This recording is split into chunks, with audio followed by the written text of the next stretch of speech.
ဒီလိုမိုးကြိုးမုန်တိုင်းကြောက်စရာလန့်စရာထစ်ချုံမြည်ဟိန်းနေတဲ့တွန်းနေတဲ့ညမှာမှမြို့တစ်ရဲ့စင်းရဲသားရက်ကွက်ကမအုံမြင့်ဆိုသူမိမတယောက်ဘိုင်းနာလာတဲ့တာဦးကိုဝင်ဖြစ်နေတာတကြောင်မအုံမြင့်ကိုယ်တိုင်ကလည်းအသေးငယ်တာပြောတာကြောင့်တကြောင်မိမဖွားနိုင်ဘူးဖြစ်နေတယ်မအုံမြင့်အလူးလဲခံစားနေရတယ်အမေလေးအဖလေးတပီအော်ဟစ်ညင်းညူနေရတယ်မအုံမြင့်ယောက်ျားကိုရွှေလဲဘာလို့လို့ဘာကိုင်းရမှန်းမသိအယောင်ယောင်မှားမှားတွေဖြစ်နေတယ်သူ့မိမအော်လိုက်တိုင်းသူကထိုင်ရမလို့ထွက်မလို့ဖြစ်နေတယ်မြို့တစ်စေးရုံကိုပိုးမဖြစ်မယ်နေကင်းမအုံမြင့်ဘိုက်စနာကလေးကရောက်နေတဲ့အရက်လက်တီအမေမွေးသူမနိုင်တော့ဘူးဆိုတာသဘောပေါက်လိုက်တယ်မိုးကြီးလေကြီးဝုန်းတိုင်းကျဲနေတဲ့အချိန်ပေမဲ့သူ့အလုတ်ကုန်အောင်တာဝန်ကျေအောင်စေးရုံပို့ဖို့စေးရုံဆိုတာနဲ့ကိုရွှေခေါင်းတဲ့အရင်ဆုံးရောက်လာတာကစေးရုံစည်းအတွက်ငွေကြေးသူ့လက်ထဲမှာရှိတဲ့ငွေကအပေါ်ကိုလက်တီခပေးဖို့စုထားတဲ့မဖြစ်စလောက်ငွေလေးမျှတာဖြစ်တယ်ကိုရွှေဟင်းကနဲ့အတန်ထွက်အောင်တပ်ပြင်းလေးကြီးတစ်ချက်ကိုချလိုက်တယ်မိအုံးစေးရုံရောက်ဖို့ကအရေးကြီးတယ်ကျန်တာကတော့နောင်ခါလာနောင်ခါစေးပဲ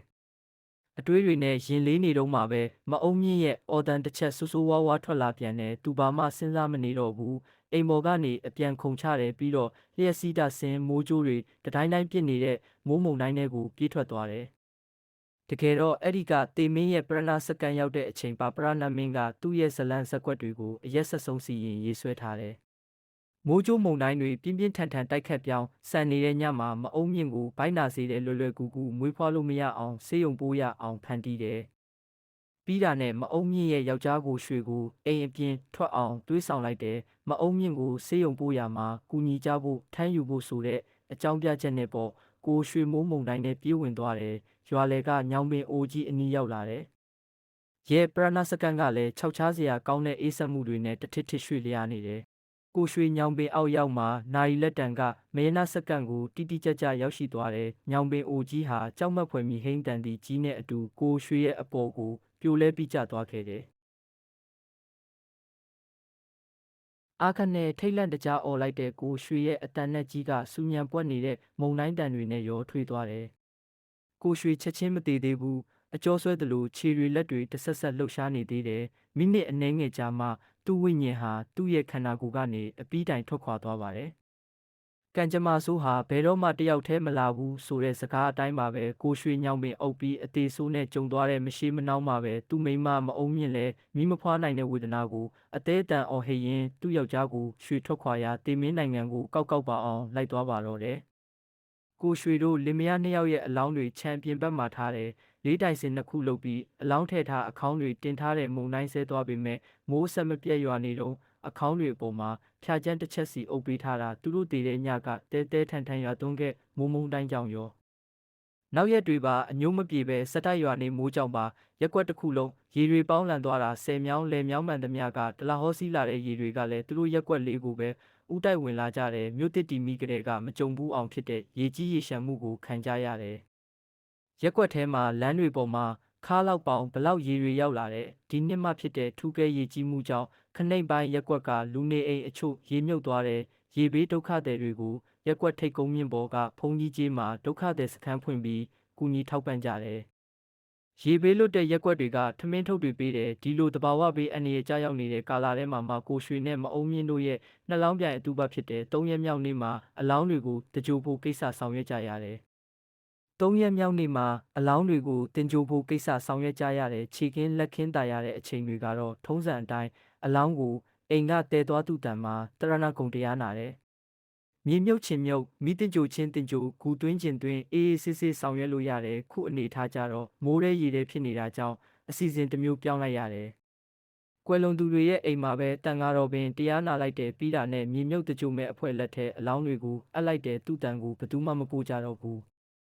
မြေမြုပ်ဖွဲ့လဲအခေါင်းတွေထမ်းသူကထမ်းအရက်ပုံဆွဲသူကဆွဲနဲ့မိုးရဲရည်ထဲမှာပဲသူ့တန်ကိုထွက်သွားကြတယ်ကျမဆိုးကြုံတွေ့ခဲ့ရသူကိုရွှေနဲ့ပအုံးပြုလင်မယားနှစ်ယောက်ရဲ့အတူပကိစ္စလည်းဒီမှာပဲပြုလုပ်နိုင်ခဲ့ရတယ်တခုတော့ရှိတယ်တရက်ကွက်လုံးထိတ်လန့်ချောက်ချားသွားရတဲ့အဖြစ်ပြက်ဆိုးတွေဟာလည်းအဲ့ဒီညမှာပဲစတင်ဖြစ်ပွားခဲ့ပါတယ်အဲ့ဒီညမှာပဲအသေးတုံဦးတုံးစရာကောင်းလာတဲ့ခွေးဦးတန်ကြီးကိုစပြီးကြားရတာဖြစ်ပါတယ်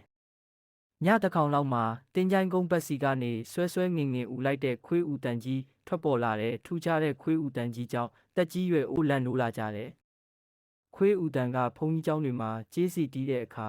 ဦးကြတဲ့တာတုခေါ်တဲ့ခွေးဦးတန်မျိုးမဟုတ်ဘူးကြက်သီးမွေးညင်းထအောင်လက်ပြငယ်အောင်ကြောက်စိတ်ဖြစ်စေတဲ့ခွေးဦးတန်ကြီး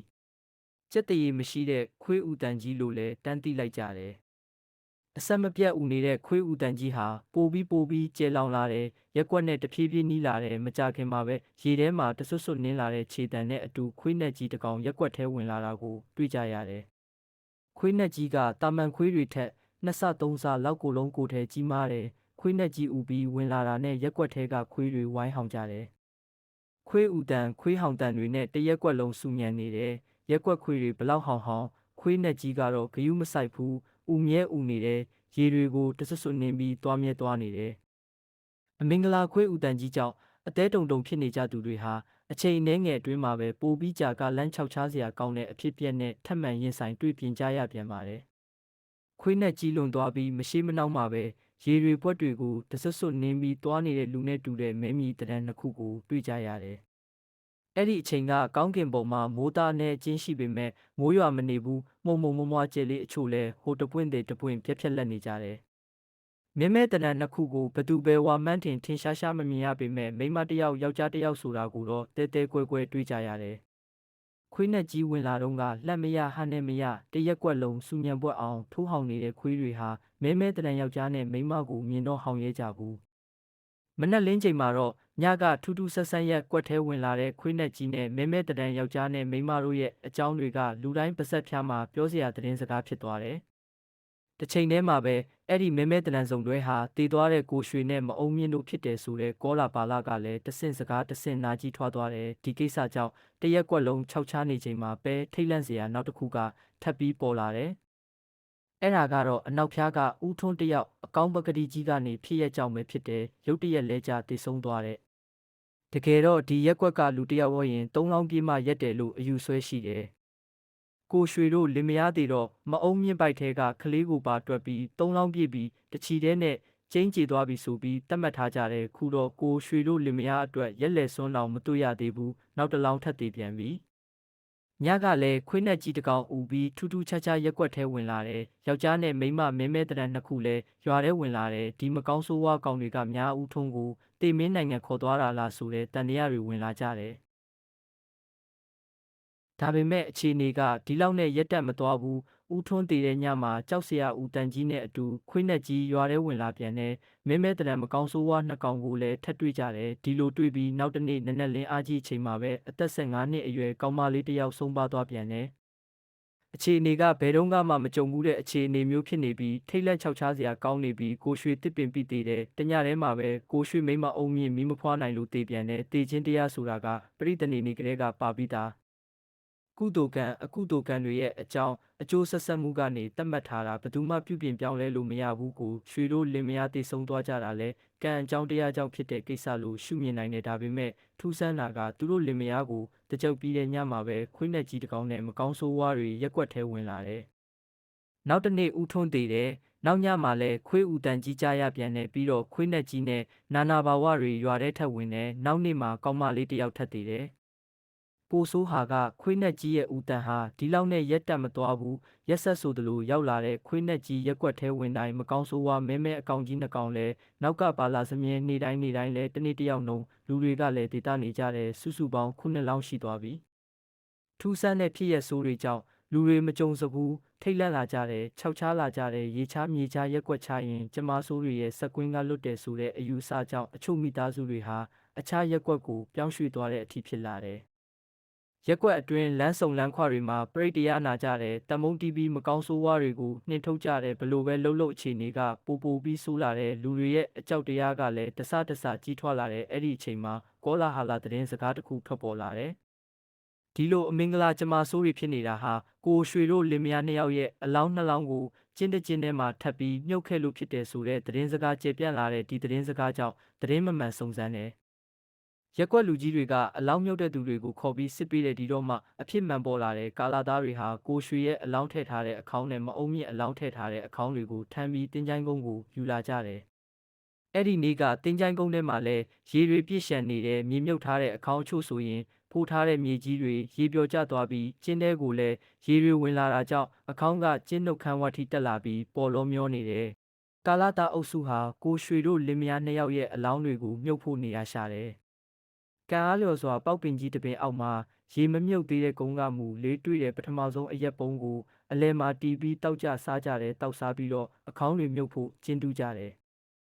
ကျင်းကလည်းနည်းနည်းနဲ့တာနဲ့ရေတွေစိမ့်ပြီးဝင်လာတဲ့မြေကြီးတွေကရွှွန့်စေးတုံးတွေဖြစ်သွားတယ်။ရေတွေခတ်ထုတ်လိုက်တူးလိုက်ပေါက်တူးပေါက်ပြားမှာကတ်နေတဲ့ရွှွန့်တွေခွာပစ်လိုက်နဲ့တော်တော်ခက်ခက်ခဲခဲတူးကြရတယ်ဒီလိုနဲ့နောက်ဆုံးမှာတော့သူတို့အချင်းချင်းတိုင်ပင်ပြီးကျင်းကိုတစ်ကျင်းနဲ့ပဲတူးလိုက်တယ်။နောက်တည်တဲ့သူအရင်ချကွက်လို့ပြောပြီးမအုံးမြင့်အလောင်းထည့်ထားတဲ့အခေါင်းကိုကျင်းနဲ့အရင်ချတယ်ကိုရွှေအလောင်းထည့်ထားတဲ့အခေါင်းကိုအပေါ်ကထပ်တင်လိုက်တယ်ပြီးမှမြေဖို့လိုက်ကြတယ်ကျင်းတစ်ကျင်းနဲ့တူပြီးနှလောင်းမြုပ်ထားတဲ့အကြောင်းဘယ်သူမှမပြောဖို့လှုပ်ဝက်ထားကြဖို့လဲတဘာတူခဲ့ကြတယ်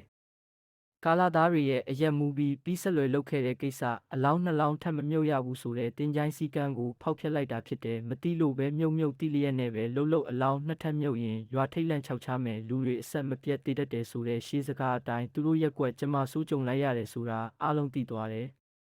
ဒါကြောင့်ရှေးလူကြီးသူမတွေကရှေးထုံးကိုလည်းမဖယ်နဲ့လို့မှာထားခဲ့ကြတာပေါ့ဂျပန်ခေတ်တုန်းကလည်းဒီလိုအဖြစ်ပြက်မျိုးတစ်ခုကြားဘူးတယ်လူတွေတောက်လဲတေကြရွာမှာမနေရတော့လို့ဟိုပြေးတီပြေးကြနဲ့ရွာတောင်ပြက်သွားတယ်တဲ့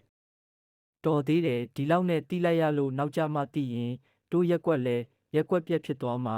ဧကန်မှုချပဲရွာလူကြီးကလည်းလူငယ်တွေကိုစူးဆဲနဲ့စုံမတယ်ပြီးတော့ရက်မိရက်ဖတွေနားလေသူတွေနဲ့တိုင်ပင်ပြီးတင်းချိုင်းကုန်းကိုသွားတယ်တင်ချိုင်းရှင်မမဖဲဝါကိုကြော့ပွဲနဲ့တောင်းပန်တဲ့ကိုရွှေတို့လင်မယားမြုပ်ထားတဲ့ကျင်းကိုပြန်ဖော်ပြီးဘေးချင်းရှင်လေးရဲ့တချင်းစီမြုပ်ပေးလိုက်တဲ့နောက်ပြီးရွာတော့ရှင်နန်းမှာလည်းတပတ်နဲ့ကနာပေးပြီးရက်ကွက်ကိုပြန်အပ်ရတယ်။တင်ချိုင်းမှာအလောင်းနှစ်ထပ်မြုပ်လို့မကြုံစဘူးထူးထူးခြားခြားခွေးဥတန်တွေကြားရတဲ့ခွေးနဲ့ကြီးနဲ့မကောင်းဆိုးဝါနာဘာဝတွေရွာဝဝင်လာတဲ့နေ့စဉ်ရက်ဆက်ဆိုသလိုလူတွေတယောက်ပြီးတယောက်တည်နေတယ်။ဒီကိစ္စနဲ့ပတ်သက်ပြီးတိုက်ဆိုင်မှုတစ်ခုလို့တတ်မှပြီးမယုံကြည်သူအချို့ရှိပေမဲ့အများစုကတော့ယုံကြည်ကြလက်ခံကြတယ်။နောက်မှလည်းအတူပတ်ကိစ္စတွေနဲ့ပတ်သက်လာလွဲချော်မှားယွင်းမှုမရှိအောင်ဂရုတစိုက်ဆောင်ရွက်လာကြတယ်။ဘာကြောင့်လဲဆိုတော့ရွာလူကြီးတွေနဲ့နားလေတက်ကျွမ်းသူတွေတောင်းပန်စရာရှိတာကောင်းမှန်တိုးရှိုးအလောင်းနှစ်ထပ်ကိုဖယ်ရှားလိုက်ခြင်းကစပြီးခွေးနဲ့ကြီးနဲ့မကောင်းဆိုးဝါးတွေရက်ဝင်လာတာမျိုးမရှိတော့ဘဲကွက်လဲထိတ်လန့်ချောက်ချမှုတွေကင်းပြောက်သွားတဲ့ပုံမှန်အခြေအနေကိုပြန်လည်ရောက်ရှိသွားခဲ့တယ်အဖြစ်ပြက်ကတော့အဲ့ဒါပဲဦးမောင်မောင်ထိတ်လန့်ချောက်ချားစရာဖြစ်ဆိုးတွေကိုသူတို့ကိုယ်တိုင်ကြုံတွေ့ခဲ့ကြရတယ်ဒီလိုဖြစ်ဆိုးတွေနောက်တစ်ကြိမ်ထပ်ဖြစ်လာမှာသူတို့သိကြောက်တယ်ဒါကြောင့်ပါဦးမောင်မောင်ရက်ကွက်လူကြီးဦးအောင်ထူးကသူ့ဇလန်းကိုဏီကုန်းချုပ်လိုက်တယ်နက်ပွဲပြီးတဲ့ကိစ္စအလုံးဆောင်ရွက်ပြီးတော့ကိုမောင်မောင်တို့အဖွဲ့အတင်းယုံကိုပြန်လာခဲ့ကြတယ်လူသေးပြီဆိုတာနဲ့ထုံးစံတွေဒလေးတွေကတတိတန်းကြီးပေါ်လာကြတယ်အတူပါကိစ္စဆောင်ရွက်ရမှာလွဲချော်မရတဲ့ဒလေးထုံးစံတွေအများအပြားရှိနေတဲ့တစုံတစ်ခုတိမ်းဆောင်လွဲချော်သွားတာနဲ့ဥပါအစွဲက6လန့်နေတတ်ကြတယ်ဒီအစွဲတွေကိုယုံသည်ဖြစ်စေမယုံသည်ဖြစ်စေဒီဥပါဒဏ်တွေကိုကြောက်သည်ဖြစ်စေမကြောက်တစေတလေးတစားအလေးထားဆောင်ရွက်မှသာတရဲ့ပရဟိတလုပ်ငန်းကြီးချုံးမွေအောင်မြင်မယ်ဆိုတာပဲကိုမောင်မောင်တယောက်စဉ်းစားတွေးတောနေမိပါတယ်